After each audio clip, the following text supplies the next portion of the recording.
Bonjour et bienvenue sur ce point marché dédié aux fourchettes d'Andrews et aux vagues d'Elliott. Alors, Nicolas Lavallée au micro, je vous remercie donc d'être présent sur ce webinaire. Donc, bonjour Tony Lux, bonjour Stéphane C, bonjour René, bonjour Canou 974. Vous êtes de nouveau nombreux donc sur le chat. Alors, vous connaissez le mode de fonctionnement. Je vais moi vous dérouler donc mes graphes. Je vous inviterai à poser donc les questions relatives à ces analyses, si vous avez des questions ou des remarques, ou simplement des demandes particulières, par exemple sur des situations de trading ou sur des actifs que vous aimeriez me voir travailler pour les prochains webinaires. N'hésitez surtout pas à m'en faire part. Alors, j'en profite pour vous demander donc sur le chat si vous entendez bien le son. Si vous pouviez juste me répondre par écrit en me disant que le son est OK, eh bien, ma foi, ce serait parfait pour débuter ce webinaire. Alors, je tiens avant tout, bon, merci Gilles 17 qui m'envoie un commentaire sympathique. Alors, avant de démarrer donc le webinaire, je tiens à rappeler que la négociation sur marge sur le marché des devises ou via les produits CFD comporte un risque élevé. C'est important pour FXM évidemment de vous prévenir des risques et ne peut être recommandé à tout investisseur.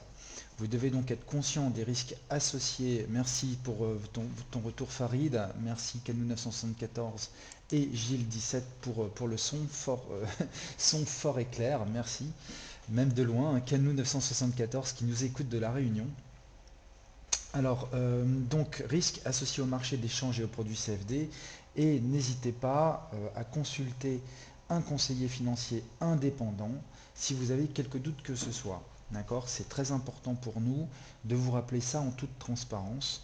Toute information, opinion, note de recherche, analyse, priote, notification ne vous sont apportées que dans un but de commentaire de l'évolution du marché d'échange et ne peuvent constituer en aucun cas un conseil en investissement. C'est important. Nous ne sommes pas des conseillers en investissement, nous vous apportons notre vision du marché, nos analyses. À vous de vous faire votre propre jugement, de croiser ça évidemment avec d'autres analystes de façon à pouvoir prendre vos propres décisions. Voilà. Alors Roland, oui, je vais faire une petite analyse sur les indices.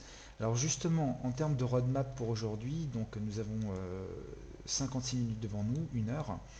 On va parcourir le Forex. Donc je vais vous parler de l'US dollar pour lequel j'ai fait un article cette semaine.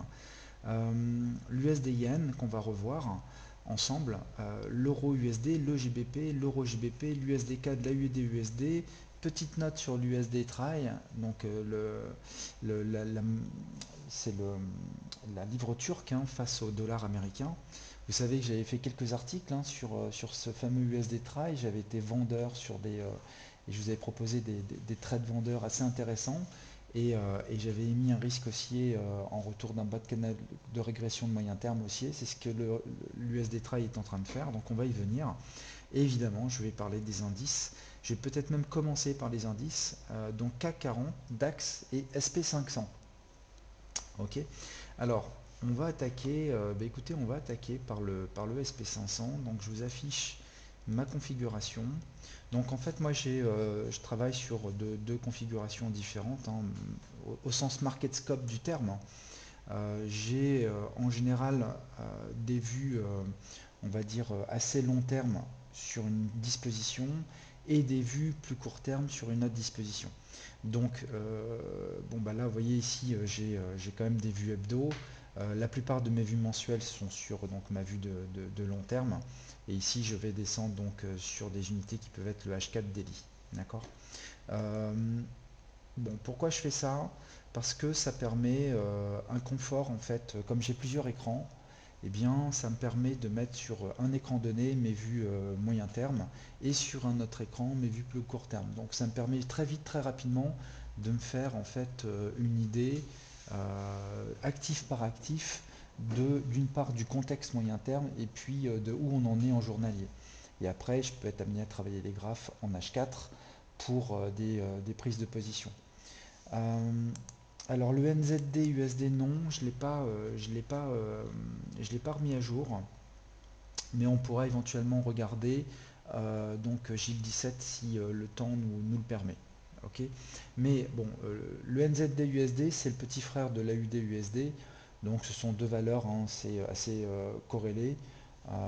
Donc si on parle de l'AUD USD, c'est aussi un petit peu le NZD USD. Alors on pourra éventuellement d'ailleurs regarder ce que donne l'AUD NZD, donc le dollar australien face au dollar néo-zélandais.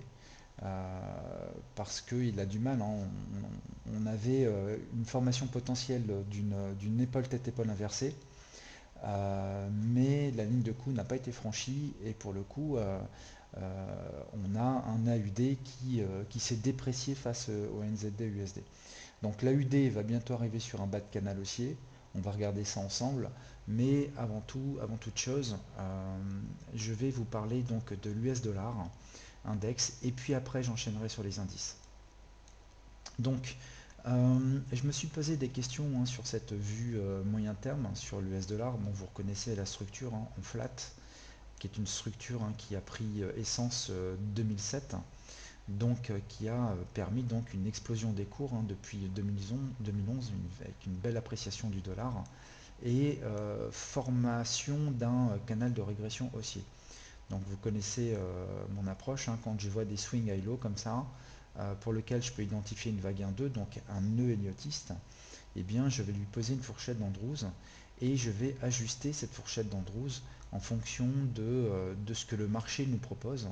Et donc quand je vais rechercher des points d'achat, je vais recaler la fourchette sur les hauts, puisque un retour des prix sur le bas donc de ce canal, qui nous donnerait donc 4 points, formation 4 points, eh bien nous apporterait une information en termes de timing. D'accord. Si cette information en termes de timing croise en même temps une zone de support, et c'est le cas, hein, sur l'US dollar, on voit très bien que la zone des 11 700, c'est une zone qui a offert un support au cours, hein, en 2015, et on est venu retester ce support. Donc on est venu retester ce support en même temps que le bas donc d'un canal de régression potentielle, donc présence d'acheteurs. D'accord. C'est la raison pour laquelle, hein, en termes de convention, quand vous voyez des rectangles verts, en général, si j'ai souvent des conditions, hein, de trajectoire, l'US dollar était ici quand j'avais produit une de mes analyses. J'avais dit, bon, bah, si jamais l'US dollar revient chercher cette zone-ci, donc ce rectangle, on peut s'attendre à un price action haussier, et c'est ce qui s'est passé. D'accord.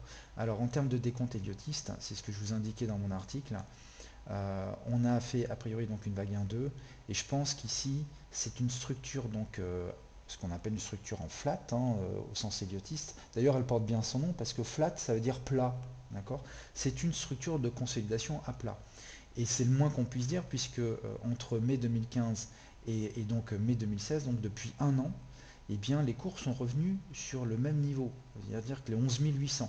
D'accord. Donc tout ça, c'est un range en fait, hein, c'est une structure de range, et le marché est revenu tester le bas de range, tout simplement.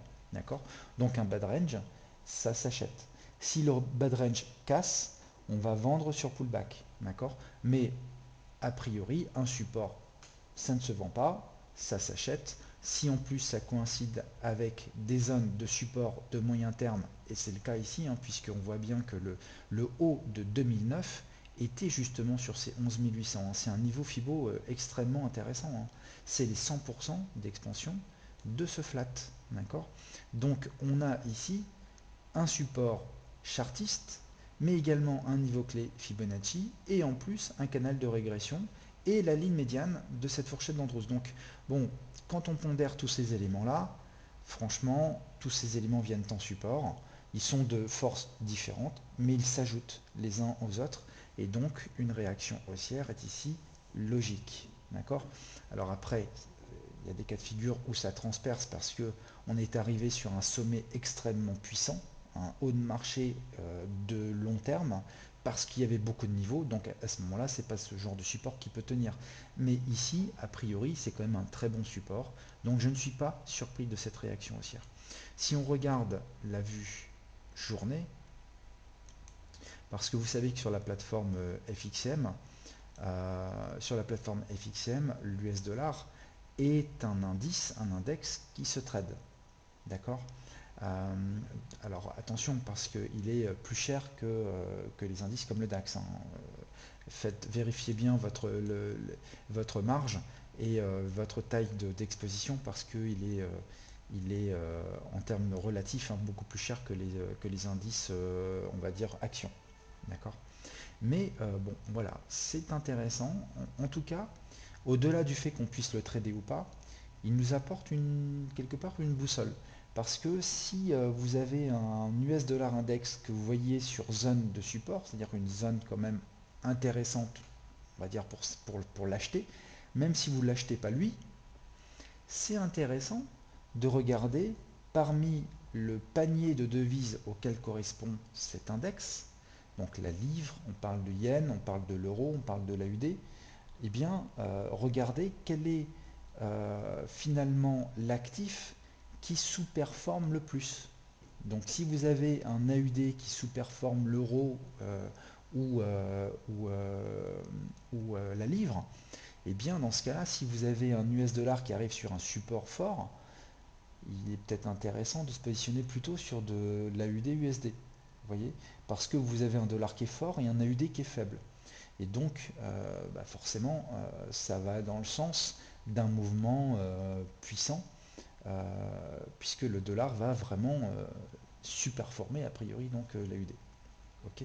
Donc voilà, ça peut être une boussole intéressante. Vous voyez cet index qui arrive sur un support, premier réflexe. Quelle est donc la devise majeure si vous ne voulez pas trader cet indice en tant que tel? Quelle est la devise majeure que vous voudriez donc sur laquelle vous voudriez vous positionner, qui évidemment est une devise donc qui est fonction de la variable dollar. Alors pour revenir donc sur ce graphe en vue journée, donc ici on avait donc une fourchette d'Andrews, hein. Cette fourchette d'Andrews, je l'ai ajustée sur les derniers bas. Pourquoi je fais ça? C'est pas pour vendre le point haut qui est ici, hein. Quand j'ajuste une fourchette sur le point bas, c'est pour regarder quelle va être la résistance en termes de temps pris. Okay, c'est l'exercice, il est le suivant, hein. Okay, donc ça m'aide à imaginer des trajectoires. D'accord? Si par exemple le marché vient et trouve une résistance, on a une résistance court terme, hein, sur ce niveau-là. Vous voyez, si je prends, si je fais donc un retour dans le passé, vous voyez que les 12 000 peuvent offrir une résistance. Et c'est une vraie résistance parce qu'elle est polarisée. Vous voyez, si je viens jusqu'ici, on voit que les 12 000, ils ont quand même ici apporté un support, et puis après, ils se sont polarisés en résistance. Et quand on vient un peu plus dans le passé encore, on voit, hein, que cette zone-là, c'est une zone quand même un peu complexe à passer.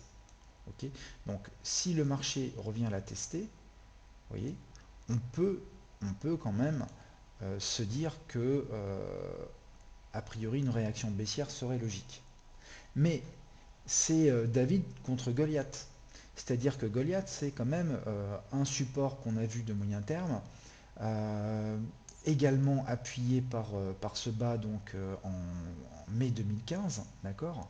C'est le bas d'un canal de régression potentielle. On a des éléments que je ne vais pas vous reciter qui viennent ici pousser dans le sens d'une appréciation. Donc, c'est peut-être pas une résistance de cette nature qui peut bloquer les cours, on va dire, contre tous ces éléments en support. Ça devrait échouer si notre analyse est la bonne. D'accord? Mais en attendant, en court terme, on peut avoir un blocage qui va occasionner une vague 2. Et cette vague 2, si elle vient rechercher, voyez, le bas de ce canal de régression, ça peut être intéressant pour se positionner avec un stop sur les derniers bas. D'accord? Oui, GBP AUD qui est une flèche, hein, effectivement, Michel, qu'on aura peut-être l'occasion de regarder, mais en tout cas, je le note pour le prochain webinaire. Donc GBP AUD et GBP Yen, je ferai un tour et j'essaierai de produire des analyses, peut-être un article sur le sujet. D'accord? Donc je note. Vous voyez, hein, ça se veut interactif, hein, ces webinaires. Si vous avez des demandes particulières, eh bien écoutez, moi ça m'intéresse de les traiter. Alors, donc c'est une première possibilité, c'est-à-dire que bon, super, cette résistance finalement fait retracer des cours, mais si on a raison, on ne devrait pas revoir ce bas qui est là, On a quand même eu ici une forme de V-bottom, hein, c'est quand même assez directionnel. On a quand même un mouvement qui ressemble à une impulsion quand on voit l'avalanche haussière qu'il y a eu en journalier. D'accord? Et cette avalanche haussière a permis une extraction des cours au-dessus de la ligne médiane de ce canal qui est ici. On voit bien hein, les interactions des cours sur cette ligne médiane. Donc, en gros, il ne serait pas surprenant que le marché ici bute sur cette résistance et revienne chercher donc cet axe médian des prix. Ça peut faire l'objet d'une recherche d'achat, d'un achat avec un stop sur les derniers bas. On reprendra des bénéfices sur un retour sous résistance et puis le reste, on le laisserait courir avec un objectif de retour vers la ligne médiane. D'accord? Par action-réaction, vous connaissez la façon de procéder. Et donc ça, c'est le genre de trade qui vous donne au final un bon risque-reward parce que si vous avez 120 points 100 points de stop, vous avez déjà ici 235 pour le TP1, donc du 1 pour 2.4. Et puis si on va chercher la ligne médiane, on est sur du 1 pour 7. Donc vous voyez que c'est ce genre de trade. Si on cumule tout, on doit être sur du 1 pour 4. Bah, vous pouvez perdre 3 fois ou 4 fois le trade et être à jeu enfin 3 fois le trade et être à jeu si le quatrième trade de cette nature-là est bon. D'accord? Donc c'est le genre d'opportunité qui est intéressante, ne serait-ce que par le money management et la qualité de la situation qui, même si aucune analyse ne fonctionne à 100%, et là on peut se planter évidemment, a des arguments techniques pour valider quand même, expliquer pourquoi ici on a un rebond sur l'US dollar index. D'accord? Donc voilà, bon, je vous ai fait un article, mais c'est important pour moi de revenir dessus et de vous le décrypter aussi en oral parce que je vous apporte des compléments d'information. Alors un deuxième plan, ça serait d'attendre simplement qu'on casse cette résistance. Donc là, on est plus dans un style conservateur. On casse cette résistance et on attend un pullback. Vous voyez? Et puis on y va. D'accord? Dans un mode un peu breakout. On voit très bien qu'à ce moment-là, le risque-reward est moins intéressant. C'est pour ça qu'analyser n'est pas tradé. En termes d'analyse, je vais avoir une confirmation de mon pied haussier si on casse cette résistance. C'est-à-dire que là, on a une probabilité qui devient nettement meilleure d'aller rechercher effectivement un nouveau haut sur l'US dollar. Mais en termes de trading, c'est beaucoup moins intéressant de prendre ici parce que notre stop, si le marché vient casser ça, notre stop il reste tout en bas. Donc vous voyez bien que là en breakout, on serait sur 350 et pour jouer du 520, on n'est même pas du 1 pour 2. Vous voyez? Donc c'est pour ça qu'analyser n'est pas tradé. Moi je dis qu'en termes d'analyse, on aura une confirmation claire si on casse cette résistance. C'est-à-dire qu'on sort, le marché aura prouvé qu'il sort du canal baissier et donc on a un vrai mouvement, on a un mouvement puissant. Il aura cassé deux résistances. Okay, mais on ne peut pas le trader, ce breakout, parce qu'il ne nous offre pas un risque-reward intéressant. Donc il va falloir attendre, dans ce cas-là, que le marché développe sa vague 1 et espérer, donc après on est dans l'attente d'une trajectoire de ce genre-là, que le marché revienne chercher un support qui nous intéresse. Vous voyez, donc ici c'est vrai qu'on serait intéressant, hein, on serait intéressé parce que ça va jouer maintenant un rôle de support. On aura un retour de bas de canal qui va également jouer en tant que support. Et donc là, écoutez, nouvelle opportunité de se positionner avec un stop qui est ici. Et donc, là, cette fois-ci, on aurait donc 200 de stop pour aller rechercher 650. Donc là, pour le coup, on retrouve du 1 pour 3. Vous voyez? Donc, c'est votre job en tant que trader de partir d'une analyse et puis de rechercher des trajectoires, des zones de support. Moi ici, clairement, je mettrai ici un rectangle vert, c'est-à-dire que si le marché suit cette trajectoire, eh bien, c'est une zone intéressante pour se positionner à l'achat. Et donc ça, c'est votre analyse au départ vous donne vos éléments graphiques. À vous après de mettre vos rectangles et vos scénarios, vos scénarios conditionnels pour donner après, transformer une analyse en quelque chose de tradable. Donc avoir un plan de trading. Un plan de trading, c'est une entrée, c'est un stop et des TP. D'accord? Des zones de TP sur lesquelles vous allez prendre des bénéfices et donc peaufiner finalement votre money management relatif à ce trade. D'accord? Voilà, donc c'est la vision que j'ai sur le dollar et les idées de trading qui peuvent en découler. D'accord? Une analyse qui ne donne pas de plan de trading, À dire vrai, c'est intéressant, mais c'est pas le but. Le but, c'est quand même d'essayer de trader des opportunités, d'accord? Donc, il faut avoir des analyses, mais derrière, il faut décortiquer ça et essayer de regarder où, à partir de quand et quelles conditions m'amèneraient à une situation que je peux vraiment trader, d'accord? Ici, on ne peut pas l'acheter.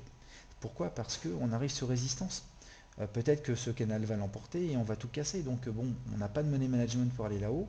On a un stop qui est trop large par rapport au profit qu'on peut en espérer et on arrive sur résistance. C'est pas agréable, d'accord? C'est le genre de trade sur lequel vous partez, vous n'êtes pas en confiance. Donc c'est pas un trade, tout simplement. Allez, le temps file, on va basculer sur les indices. Alors on va commencer sur le SP. Alors j'ai une autre vue un peu plus jolie que celle-là. Ah bah non, écoutez, j'avais zoomé, donc désolé pour le SP, je reviens comme ça. Alors le SP, je vous avais produit un article. Il y a, il y a deux, il y a deux possibilités, hein, pour bonjour Jérôme B qui nous rejoint sur le chat. Euh, il y a bon, deux possibilités. Alors le premier élément pour le SP, c'est quand on est quand même sur un support. D'accord. Bon, ce support, il aura été testé quand même pas mal de fois, hein. Quand on regarde, bon, c'est un support court terme, hein, enfin, quand je vous dis court terme, la première fois qu'on a buté dessus, c'était en avril 2016. D'accord. Et puis le marché est reparti sur une impulsion 5 temps et est revenu tester le support donc en mai, début mai donc 2016. Et on est de retour sur ce bas de support. D'accord.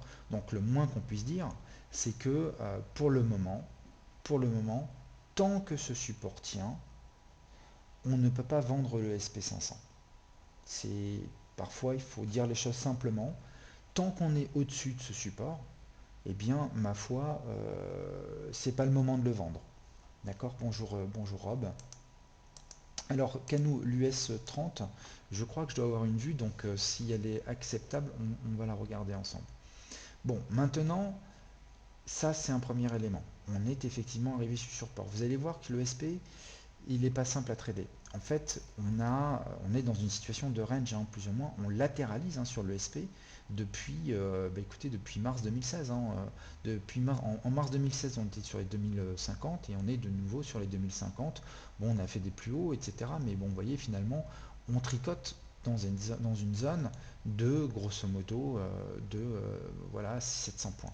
D'accord. Donc c'est pas énorme. Sont 70 points, hein, sur le SP. On est depuis maintenant 3 mois, voilà, dans un range de 70 points. C'est pas super sexy. Mais les indices en ce moment sont compliqués, hein, vous le savez. Que ce soit les indices européens ou les indices US, on est dans des grosses zones d'interrogation en ce moment.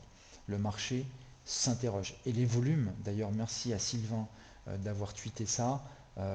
Sur le CAC, on a eu aujourd'hui 1 milliard d'échanges, c'est rien, d'accord, par rapport à des volumes moyens. On est dans une phase qui n'est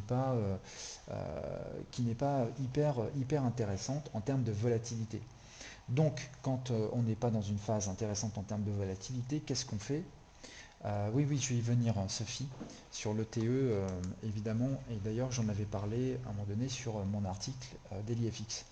Mais quand vous avez affaire à un actif, euh, quand on a affaire à un actif qui latéralise, eh bien, il n'y a pas grand-chose à faire à part bien borner finalement le range que vous avez devant vous.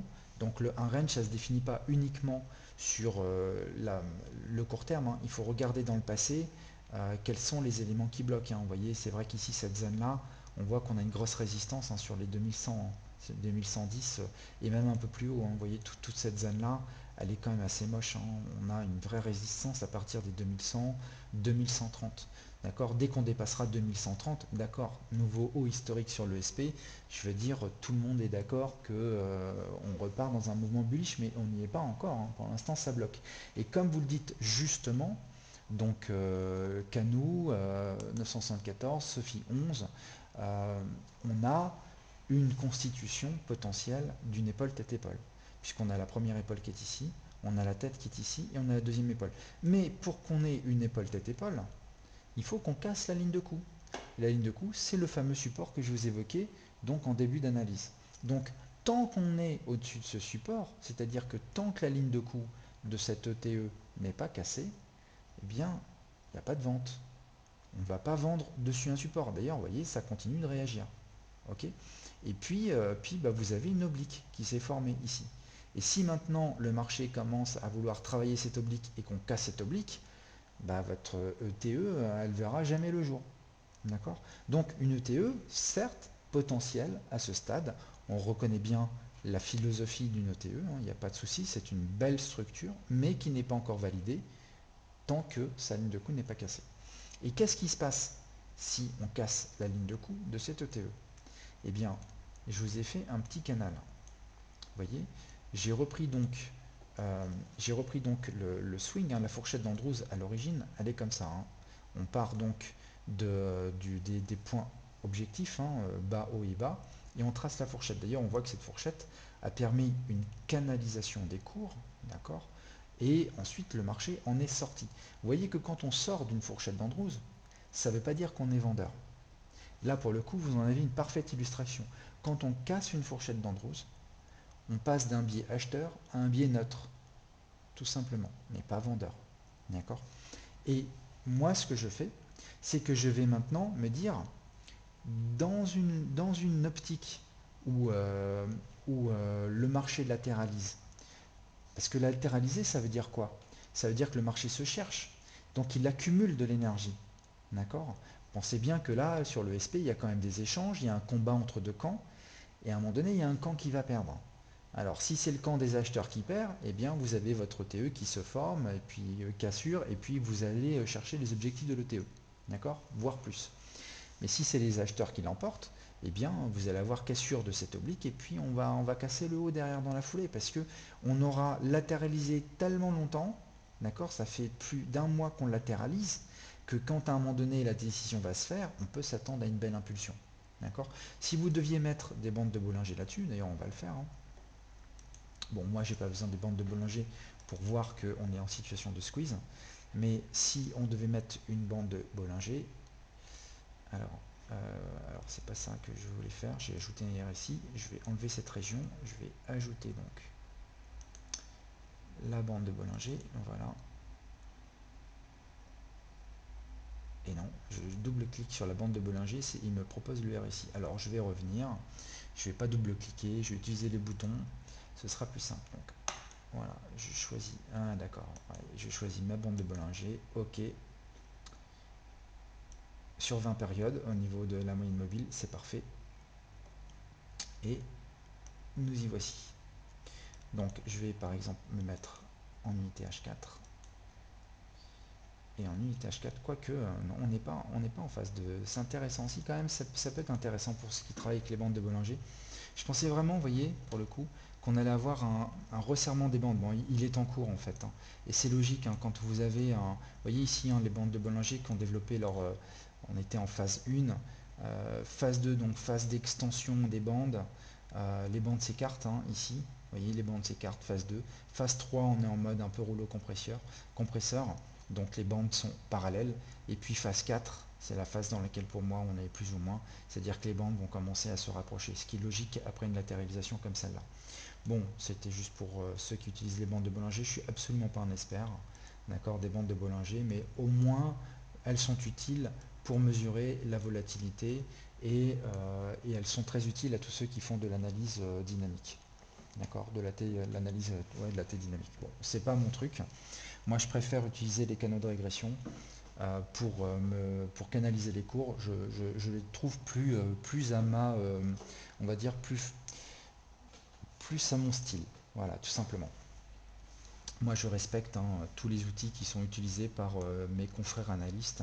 Chacun trouve son style analytique. Moi, j'utilise les niveaux Fibonacci, les supports. Finalement, j'utilise des choses relativement simples, mais qui ne sont pas évidentes à mettre ensemble. D'accord. Mais l'important, c'est d'avoir des règles d'or. Et donc, ma règle d'or, quand j'ai une fourchette d'Andrews qui a été cassée, eh bien, à partir du moment où on était en tendance haussière, Je vais donc essayer de voir quelles sont les opportunités dans le sens de cette tendance haussière. Et donc les opportunités dans le sens d'une tendance haussière viennent, en termes de timing, en ajustant le haut de cette fourchette d'Andrews sur les hauts du marché. Donc on va s'ajuster à la réalité du marché. Et vous voyez bien ici qu'on avait une oblique qui a clairement été respectée par le marché. D'accord ? On peut voir que la ligne médiane fait l'objet d'interactions. Ok ? Alors, elle nous apporte quoi, cette fourchette ? Oui, effectivement, Jérôme B, on peut déplacer le point initial plus tard pour ajuster la fourchette. Oui, alors ça veut dire qu'on sort de l'esprit des fourchettes d'Andrews.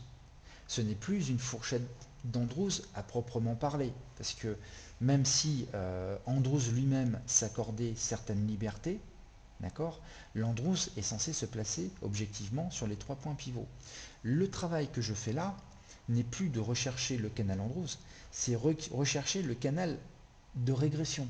Donc un canal qui régit en fait à une logique mathématique. D'accord ? Et un canal de régression doit montrer des contacts sur la ligne médiane qui est la droite de régression linéaire. D'accord ? Donc ce que je suis en train de faire, c'est de me rapprocher finalement d'une logique algorithmique, d'accord, purement informatique, mais qui donne des résultats qui sont extrêmement intéressants en termes de timing. D'accord ? Donc c'est ça, cette logique, c'est d'essayer, parce que si vous avez une grande expérience des marchés financiers, si vous avez regardé les cours et des graphes, vous en avez mangé pendant des centaines et des milliers d'heures, vous verrez que les cours s'organisent toujours sous la forme de canaux. D'accord ? Ils s'organisent toujours sous la forme de canaux. Toujours. On peut tout le temps modéliser les cours sous la forme de canaux. Donc vous pensez bien que si ce canal on le connaissait dès le départ, ça serait absolument évident de trader. On attendrait que les cours arrivent sur un bas de canal et on y va sans se poser de questions. D'accord ? Le problème, c'est que l'angle que le marché va prendre, on ne le connaît pas en fait a priori. Donc il faut à un moment donné ajuster cet angle en fonction de ce qu'on va constater. D'accord ? Et parfois, quand si le marché par exemple était revenu faire un bas ici, voyez, et bien la première information aurait été celle-là. Donc on aurait ajusté la fourchette sur cette information qui est ce bas de marché. D'accord ? En fait, on fait ce que tout chartiste fait par report d'oblique. On a une oblique baissière, on va reporter cette oblique sur les hauts. Et on sait par essence que ce report d'oblique va agir en tant que résistance. Bon, ici, moi, j'ai pas eu cette information, d'accord, qui me permettait de donner en fait un bas de canal clair, mais j'ai cette information sur les hauts, et ce que je constate, c'est que en termes de timing, eh bien moi, le SP, j'ai pas envie de l'acheter pour le moment. D'accord ? Mais je vous en prie, Jérôme. Nous sommes là pour ça, en tant qu'analyste chez DailyFX.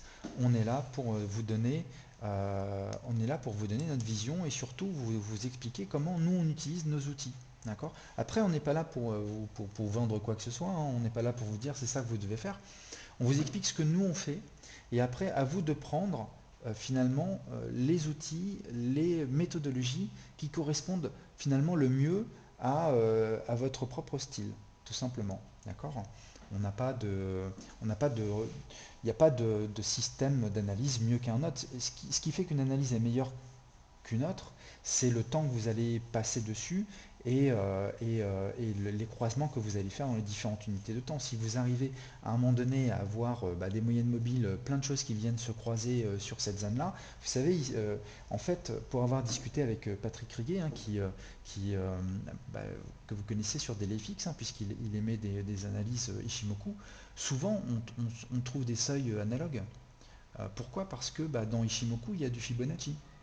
Vous voyez, la structure même de la Tenkan et autres, donc des outils utilisés dans l'analyse Ishimoku, eh bien, est basée sur des niveaux de retracement 50%. C'est un niveau Fibonacci. Donc, il y a des choses évidemment qui se recoupent. D'accord ? Donc, peu importe les outils que vous allez utiliser, l'important c'est que vos outils doivent répondre à un certain nombre de questions qui sont quand, déjà, qu'est-ce que je veux faire, est-ce que je veux acheter, est-ce que je veux vendre, sur quel prix et à partir de quand. Vous voyez, donc ces trois questions fondamentales, c'est le quoi, le directionnel, c'est le quand, je me répète un peu parce que je dis sur chaque webinaire, mais c'est tellement important.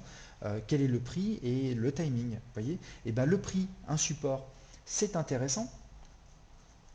C'est intéressant ici d'acheter le support, mais on voit bien que le timing nous dit oui, mais on aimerait plus que ce soit qu'il latéralise encore un peu, parce que si le SP latéralise encore et qu'il vient rechercher ce bas de canal, eh bien je serai toujours sur mon support, mais maintenant j'ai ce report d'oblique, donc le bas de ce canal de régression, qui va également jouer un rôle de support. Et si en plus on s'extrait de, vous voyez, si on casse cet oblique qui est ici, d'accord, vous voyez, on a des interactions claires sur la ligne médiane. Donc là, on a un petit canal de régression baissier. Bah, si en plus on s'en sort donc dans cette zone-là, grosso modo, si le marché il arrive là, il latéralise là, eh bien, je pense que il va montrer une réaction d'acheteur claire. D'accord. En tout cas, on a des arguments techniques pour dire que ici on s'attend à un price action haussier. Plus logique que là, puisque là, bah, il nous manque ce timing. Alors, ça ne veut pas dire qu'il ne va pas y aller, hein, il peut y aller, mais ici, on serait quand même mieux parce qu'on aurait cet élément de timing, cet axe temps-prix qui viendrait en plus, et c'est pas rien.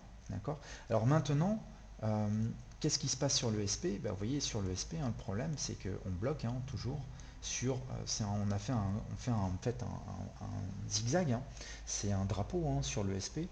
On a simplement ici un report d'oblique des bas sur le haut, c'est là-dessus qu'on a bloqué. Hein. En plus, bon, vous vous souvenez, dans l'article que je vous avais donné, c'est vrai que quand on met une expansion sur le double bottom qui est ici, on arrive sur les 200%, c'est l'objectif. Hein. D'ailleurs, vous voyez, ça fait résistance, on a fait un haut marginal et depuis on bloque. C'est pour ça que je vous dis qu'on est dans un range, c'est que en fait, ceux qui étaient acheteurs depuis cette structure en double bottom, eh bien, ils prennent des bénéfices ici. Hein, c'est logique, on est sur un haut de canal de régression et sur des objectifs de double bottom. C'est dur d'acheter maintenant ici. Franchement, c'est dur, c'est pas évident. Et donc, mais à la fois, c'est pas évident et en même temps, bah, le support fait son travail et donc montre que à chaque fois qu'on arrive sur ce support, il y a des acheteurs. Et donc, qu'est-ce qui se passe?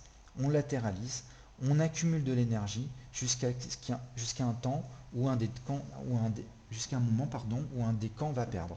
Donc si on latéralise et qu'on sort du canal de régression haussier, bah, c'est un problème parce que là le risque baissier va devenir de plus en plus fort.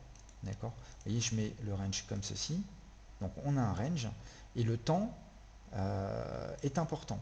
Donc plus on va se rapprocher de cette bande de canal, plus j'ai envie de dire, plus il y a des chances que le mouvement haussier reprenne. D'accord. Mais si on se sort de ce canal, là, ça devient dangereux. Et c'est vrai que si on commence à casser le support qui est ici, je ne rechercherai que du short sur le SP pour viser un retour vers la ligne médiane. D'accord. Donc, et là, je suis en train de vous expliquer finalement le biais que je peux avoir sur les indices en ce moment, et c'est vrai d'ailleurs aussi sur les indices européens, c'est que pour le moment, je suis plutôt... alors, voilà, donc j'en profite pour publier quelques-uns de vos commentaires. Oui, voilà, Gilles 17, hein, chacun ses outils favoris. Le principal, c'est de savoir s'en servir. Et ça, c'est important, c'est-à-dire qu'il n'y a pas un outil miracle. D'accord. Il n'y a pas un outil miracle.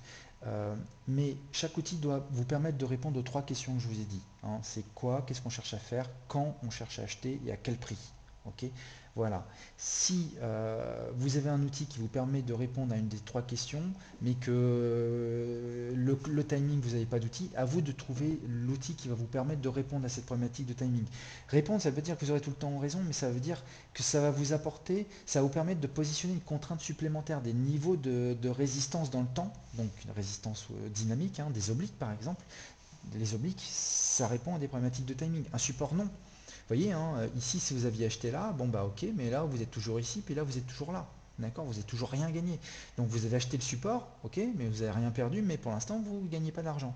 Ça montre bien que le timing n'y était pas. D'accord. Si par contre, on arrive là, bah oui, là, pour le coup, vous avez un meilleur timing et bah, on mettra un stop sur les derniers bas et puis on espère que le marché il va au moins aller rechercher le haut du range et on l'espère après casser vers le haut. Bon, au moins vous n'aurez pas attendu pour rien. Voilà, c'est ça que je veux dire. Par contre, c'est vrai que si on casse maintenant cette oblique, bon, on a de moins en moins envie d'acheter. D'accord? Voilà. Et comme tu dis, Jérôme, le timing c'est dur. C'est dur. Et donc, d'où la raison importante de rechercher un outil qui va vous permettre de répondre à ce timing. D'accord? Moi, ça a été les canaux de régression. Peut-être que vous, ce sera autre chose. Voilà. Voilà, juste pour conclure, parce qu'il est 42, je voudrais quand même continuer sur les indices. Mon biais est pour le moment neutre. D'accord? On est dans une phase de range. Il y a un risque baissier, mais on est neutre haussier jusqu'à preuve du contraire. On est bloqué sous la résistance des 2100. On est sur un support des 2040. Ben, moi, il n'y a pas grand chose à faire. D'accord? Et on ne peut pas vendre. On peut vouloir acheter, mais le timing n'est pas bon. Voilà. Donc, résultat des courses, on attend jusque la fin du mois pour voir ce qui se passe.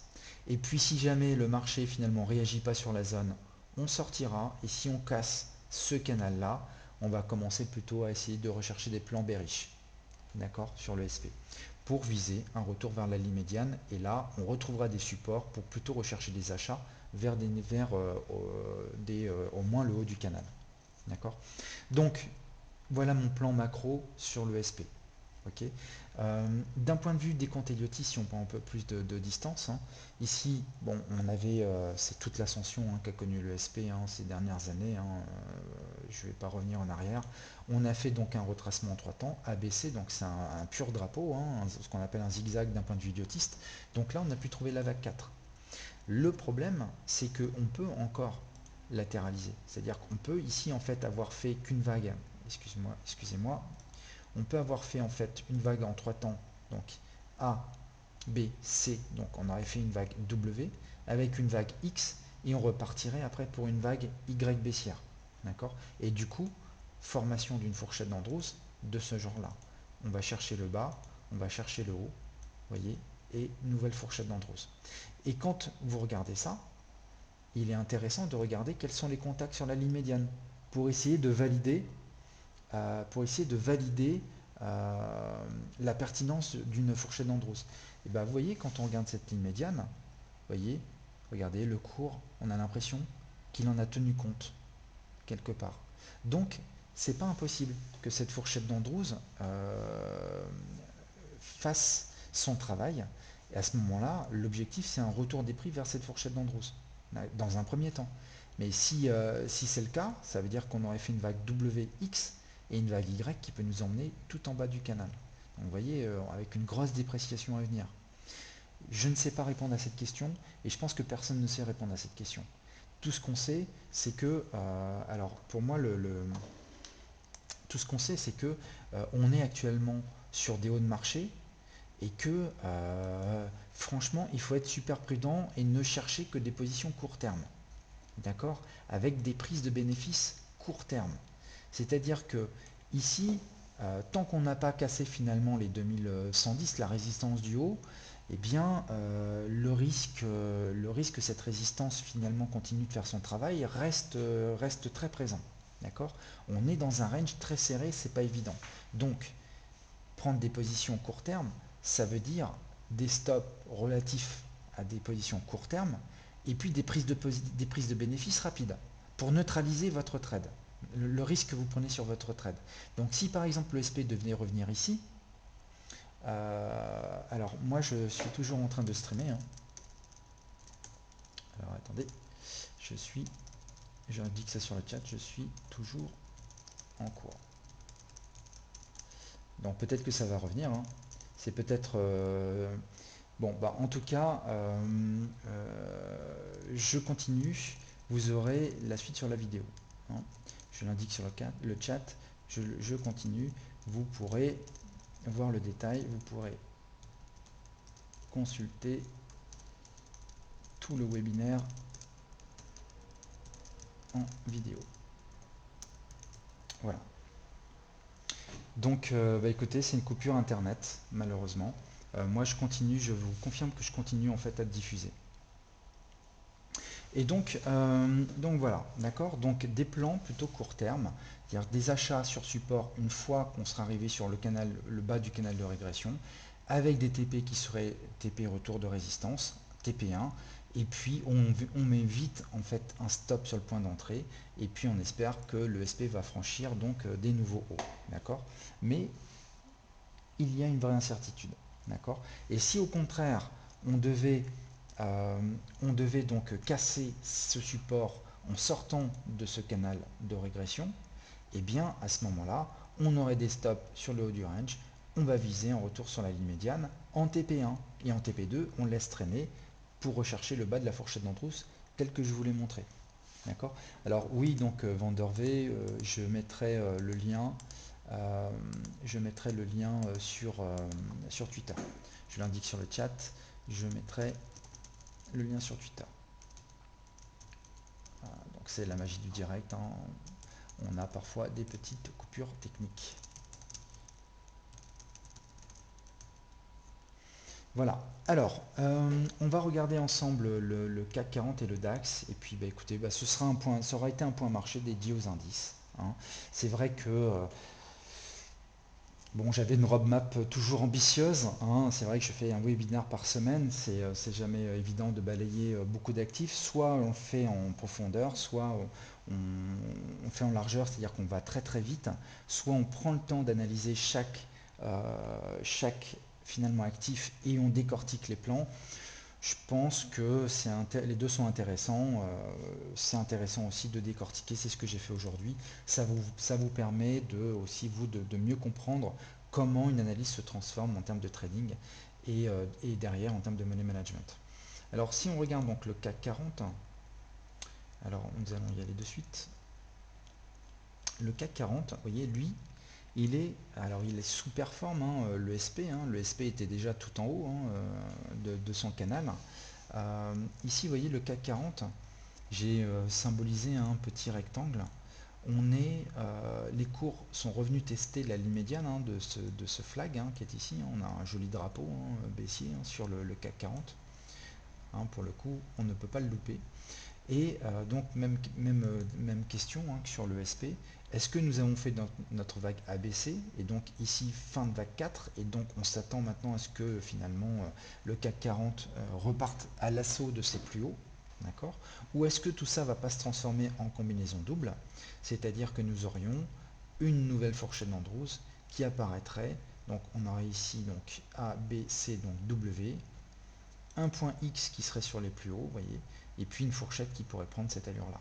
D'accord. Je ne la mets pas parce que beaucoup trop spéculative, et puis pas vraiment de contact super clair sur sa ligne médiane, même si bon ça se discute. Je la trouve un peu trop subjective pour que je puisse la prendre pour le moment. Pour l'heure, qu'est-ce que l'on peut dire? Eh bien, c'est que nous avons eu ici, on retrouve, hein, cette structure un peu en double bottom qu'on avait sur le SP, même si là elle est beaucoup moins belle, hein, puisque le CAC sous-performait. Eh bien, on a quand même pu ici joindre à cette structure un canal de régression que je vais mettre en pointillé par convention, et le marché est revenu tester le bas de ce canal de régression. Donc, ici, c'est pas le moment de vendre. On ne peut que chercher un achat sur le CAC 40 parce que, en termes de timing, vendre le CAC alors qu'on arriverait de toute façon très vite sur une oblique, certes baissière, mais qui officierait donc en tant que support. Vous voyez ici comment elle a joué son rôle de support, comment elle a joué ici un rôle de résistance, comment elle a joué un rôle de support. Donc si le marché vient là, eh bien ça va de nouveau faire un rôle de support, a priori. D'accord. Donc c'est difficile de vendre là. Et si c'est difficile de vendre ici, eh ben, c'est pas illogique que le marché développe un price action haussier. Alors, quand en plus on voit qu'on arrive sur un report de l'oblique, d'accord, donc un bas de canal de régression potentiel, on a latéralisé, on arrive au contact, ben ma foi, je ne serais pas surpris qu'ici, on ait une réaction haussière. En plus, si je mets la fourchette d'Andrews, on voit que les cours sont revenus au contact, donc on a plein d'éléments support. En plus, on a un cluster. Donc ici, pour moi, on est sur une zone qui a plus a une meilleure probabilité de voir les cours rebondir, donc s'apprécier, que enfoncer. D'accord? Donc le seul plan serait de rechercher un achat et pas de chercher une vente au regard de cette configuration technique. D'accord? Voilà. Alors maintenant, si vous êtes conservateur, vous pouvez attendre qu'on casse le haut de cette fourchette d'Andrews, attendre un pullback, et puis du coup, ici, vous aurez une zone intéressante avec un stop sous le bas du range pour aller rechercher de nouveau le haut du canal baissier. D'accord? C'est un autre plan, une autre façon de voir. Plus conservateur, certes, parce que on va attendre que le marché quand même se libère de cette contrainte en résistance, donc on est un peu plus prudent, mais le prix de cette prudence est sur le risque reward.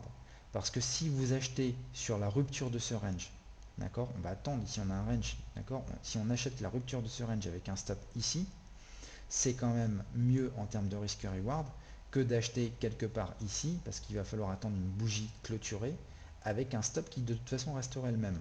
D'accord? Là, vous voyez, acheter la rupture, c'est 130 points pour aller en rechercher 272. Donc on serait sur du 1 pour 2. D'accord? Alors que si on est là, 210 pour 173, on n'a pas de risque reward. Donc ça veut dire que vous ne pouvez pas avoir un TP ici. Donc si vous n'avez pas un TP ici, c'est que vous cherchez le TP suivant. Mais du coup, ça devient plus aléatoire. Donc soit on a un style plus agressif, ça veut dire que dans l'ensemble, on va rater notre trade un peu plus souvent, d'accord, mais compensé par le fait qu'on a un meilleur risque reward. C'est vraiment une question de style. Vous voyez, là, j'ai pas moi à vous dire qu'il faut plutôt l'une ou l'autre. Déjà, ça peut dépendre des situations.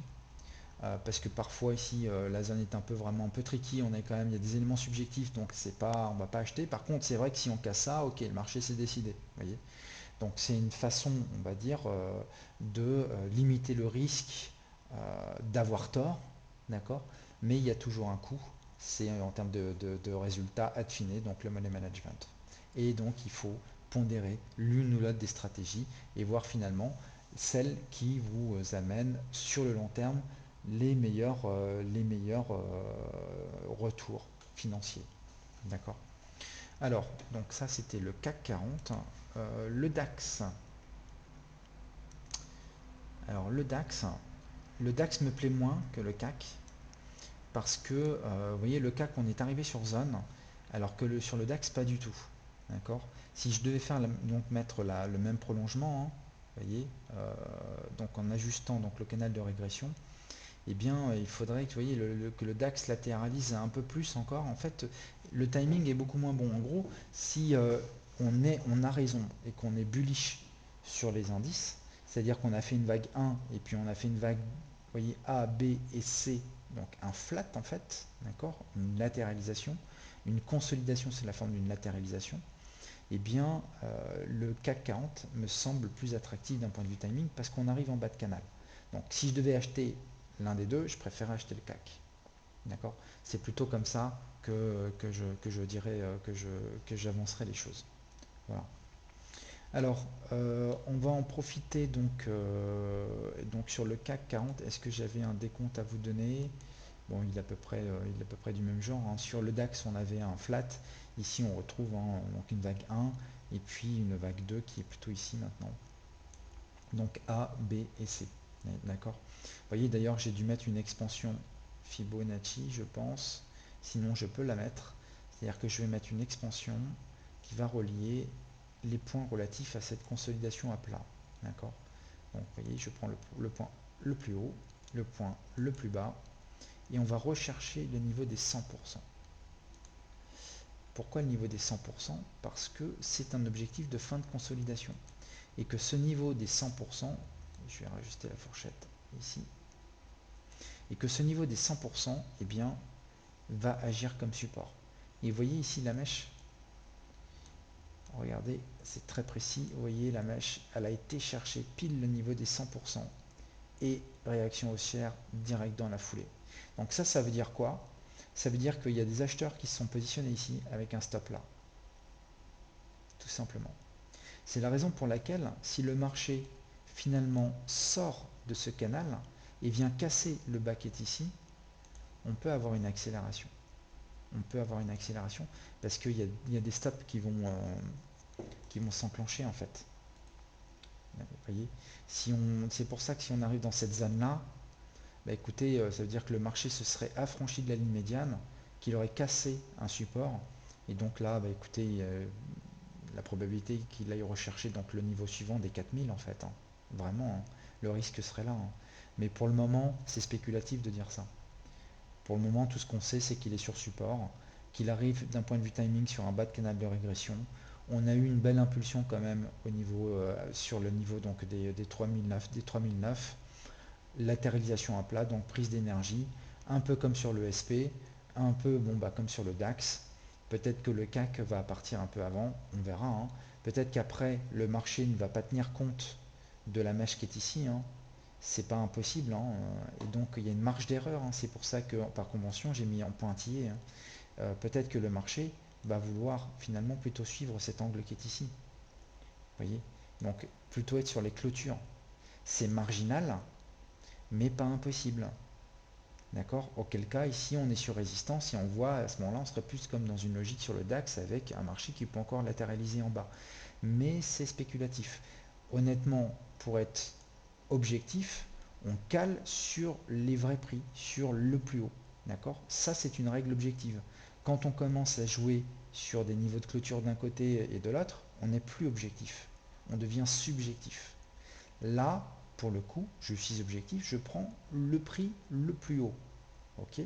Je prends le prix le plus haut, j'ai des supports, c'est quelque chose d'objectif, j'ai des niveaux Fibonacci qui sont objectifs, tout ça arrive à peu près au même endroit.